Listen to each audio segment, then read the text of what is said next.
Dead Island 2 is a game lost in time. Over the course of a decade, its development has fallen to a trio of different studios, each attempting to shepherd a sequel to a moreish co-op zombie brawler from 2011. In the meantime, Dead Island's original developer, Techland, has moved on to bigger and better things with its Dying Light series.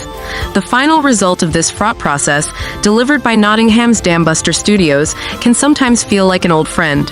Dead Island 2's acerbic tone and dated systems summon a strange nostalgia for the silly, straightforward, but moreish first-person action games that dominated the Xbox 360 and PlayStation 3 era.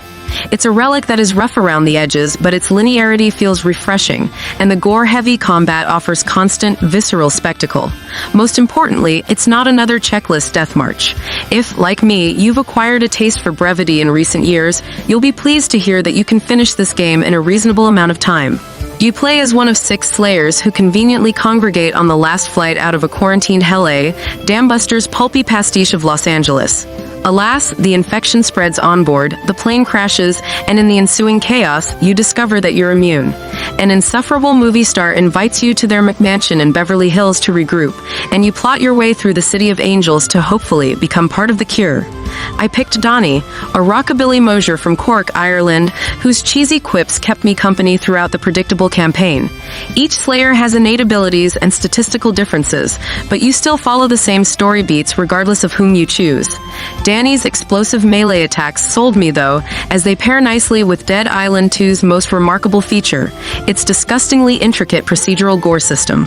Repeated attacks break through skin, muscle, fat, and bone, making zombie bodies feel like flesh piñatas, with accidental dismemberments aplenty.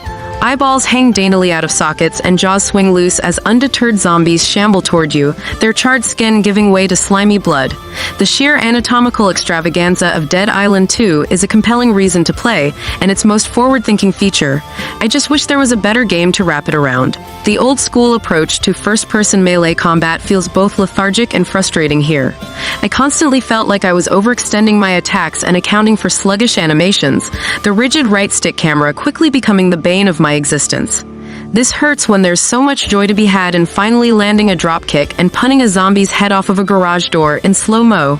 The slapstick chaos of the controls feels like a step back compared to Dead Island's nimble and articulate attack system, with which you could get into a murderous flow and defend yourself adequately. Part of the problem is the new skill card system, which replaces Dead Island's skill trees.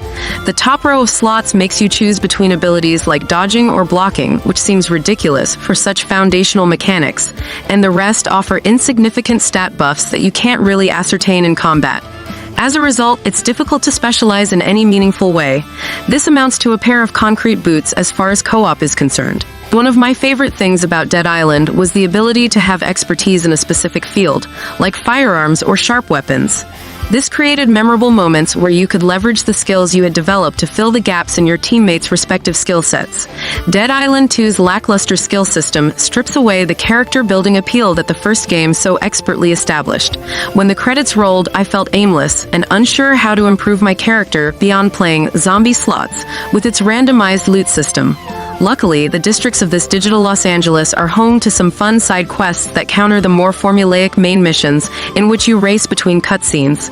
One had me defeating zombified World's Strongest Man competitors in Venice Beach, while another sent me to Santa Monica Pier's saltiest dives in chase of a delusional food critic. Unfortunately, many side quests end with the focal NPC obnoxiously turning into a zombie, as there aren't many verbs beyond kill here. But if you can avoid the regular interruptions from its hulking, brain-dead brutes, you'll find that Dead Island 2 does a lot with its small, linear spaces. I was often surprised by the environmental storytelling throughout. In the TV station, a breaking news ticker serves as an SOS, and at the movie studio, you fight through themed lots complete with costumed zombies and interactive traps. The playful paraphernalia of LA adds to this strong sense of place. Protein bars, bottles of light beer, and framed slogans alluding to American exceptionalism litter the abandoned garages of Beverly Hills. A dilapidated hype house features neon streaming setups and an apology script that reads, "Cry here for sympathy." The game's writing is full of cynical jabs at this facetious future for humanity, but it'd be hard to call it good satire, as it doesn't really imagine anything else. A rapid editing style, cutscene glitches, and muted facial animations can make Dead Island 2's worst lines stick out, leading to some wooden reads and back-and-forth dialogue that often felt like it was stepping over itself. The game's optional audio journals almost always feature some obnoxious denial of the apocalypse, which gets old quickly, as do the heavy-handed internet culture references, which arrive at a mile a minute. Slam that like button like Bay when their parents aren't home, says one quest giver, as you kill zombies in gratuitous ways to make a viral video.